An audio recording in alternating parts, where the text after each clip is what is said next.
नमस्कार, news nation देख रहे हैं आप। मैं हूं आपके साथ सचिन दुबे। रूस के साथ जंग में उलझे यूक्रेन ने नाटो समूह का हिस्सा बनने के लिए एक कदम और आगे बढ़ा दिया है। युद्ध के मोर्चे से यूक्रेन के लिए एक और अच्छी खबर यह है कि अब वो ब्रिटेन से मिली लंबी दूरी की मिसाइल स्टॉर्म शैडो का इस्तेमाल रूसी सीमा के अंदर उसके सैन्य ठिकानों को निशाना बनाने के लिए कर सकता है। ब्रिटेन ने इसकी मंजूरी दे दी है। माना यह जा रहा है कि इससे यूक्रेन को रणनीतिक बढ़त मिल सकती है। आखिर कैसे, देखिए।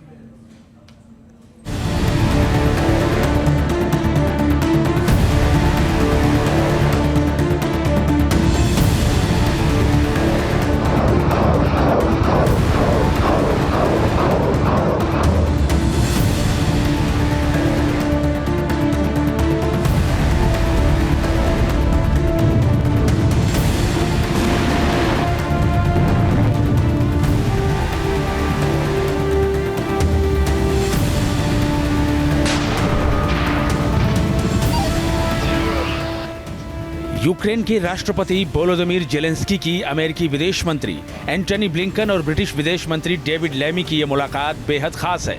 इस एक मुलाकात ने जेलेंस्की की कई मुरादें एक साथ पूरी कर दी। नाटो में एंट्री के लिए यूक्रेन जहां एक कदम और आगे बढ़ गया, वहीं रूस के खिलाफ जंगी मोर्चे पर भी जेलेंस्की के लिए बहुत अच्छी खबर आई। अब रूस पर यूक्रेन करेगा करारा प्रहार।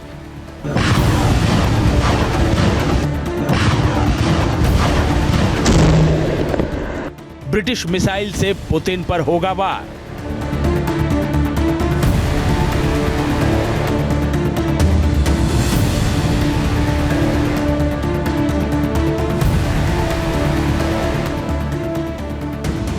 नाटो में होने वाली है यूक्रेन की एंट्री।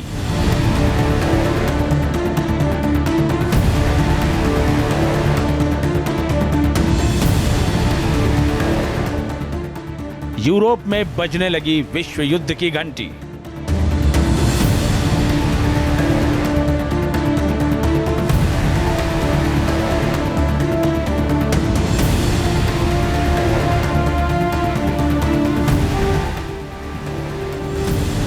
यूक्रेनी राष्ट्रपति लंबे समय से पश्चिमी देशों से उनके लंबी दूरी के हथियारों से रूस के अंदर उसके सैन्य लक्ष्यों तक मार करने पर लगा बैन हटाने की मांग कर रहे थे। इस बैन के चलते यूक्रेनी सेना रूसी ठिकानों पर आक्रामक हमले नहीं कर पा रही थी, लेकिन अब यूक्रेन ऐसा करने में सक्षम होगा। ब्रिटेन ने स्टॉर्म शैडो पर लगा बैन हटाया।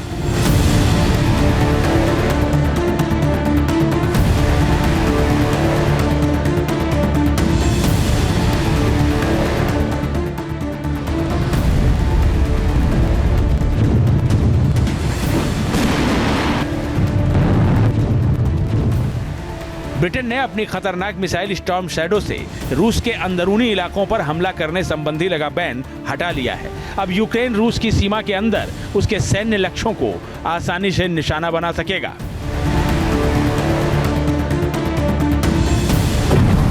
The donation of these weapon systems gives Ukraine the best chance to defend themselves against Russia's continued brutality, especially the deliberate targeting of Ukrainian civilian infrastructure, which is against international law.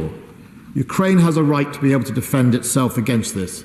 The use of Storm Shadow will allow Ukraine to push back Russian forces based within Ukrainian sovereign territory.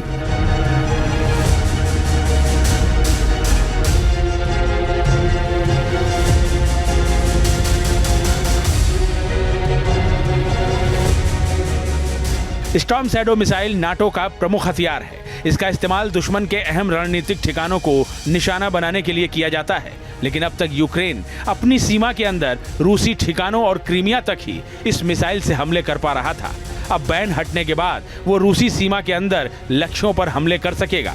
इस missile की खासियत की बात करें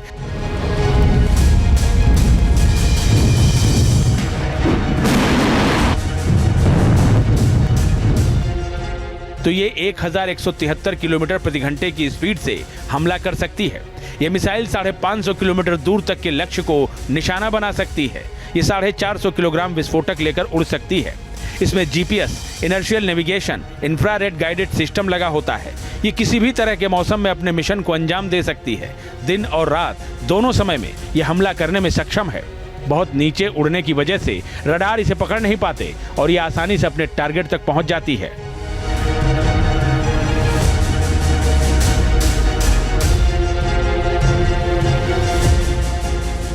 experts का कहना है कि स्टॉर्म शैडो मिसाइल से बैन हटने के बाद ये यूक्रेन के लिए बड़ी ताकत बन सकती है।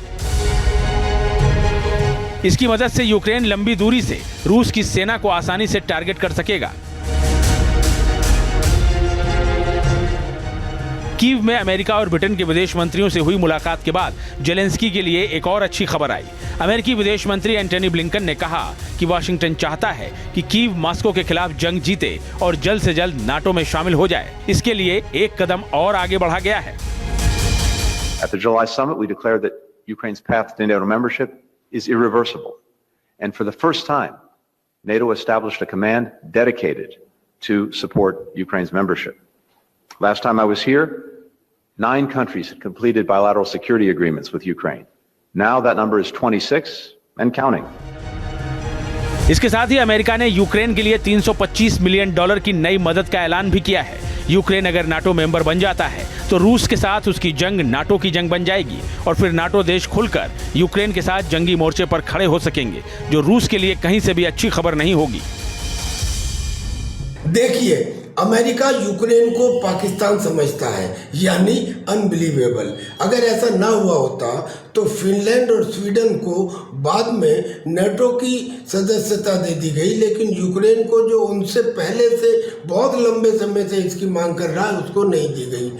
अब secretary of state America Blinken ji ने कहा है कि हमने यूक्रेन को नाटो की सदस्यता देने के लिए एक कमांड बनाई है और अगर कमांड में सारी कंडीशंस पूरी होती हैं, यानी अगर फिर आ गया और अब अगर मिल भी जाती है सदस्यता नाटो को तो उसके पीछे भी एक छुपा हुआ उद्देश्य होगा। इन सब के बीच यूक्रेनी सेना का रूस पर हमला जारी है। देखिए यूक्रेन की 82वीं एयर असॉल्ट ब्रिगेड की मोर्टार टीम कैसे रूसी लक्ष्यों को निशाना बना रही है।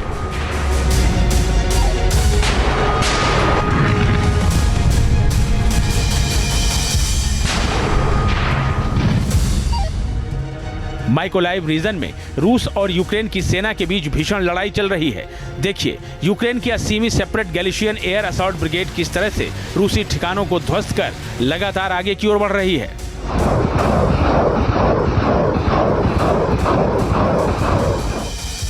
यूक्रेनी सेना के 47वीं सेपरेट मैकेनाइज्ड ब्रिगेड का पोक्रोवस्क में एक्शन का यह वीडियो देखिए।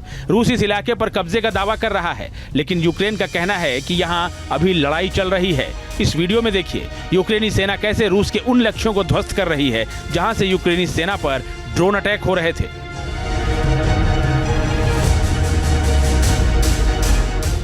यूक्रेन की सेना लगभग 3 साल से रूस के खिलाफ जंगी मोर्चे पर डटी है। अब जिस तरह से उसे रूस की सीमा में लंबी दूरी तक मार करने वाले हथियार मिल रहे हैं, उसे देखते हुए ये कहा जा सकता है कि ये जंग अब अपने और भयावह दौर की ओर बढ़ रही है।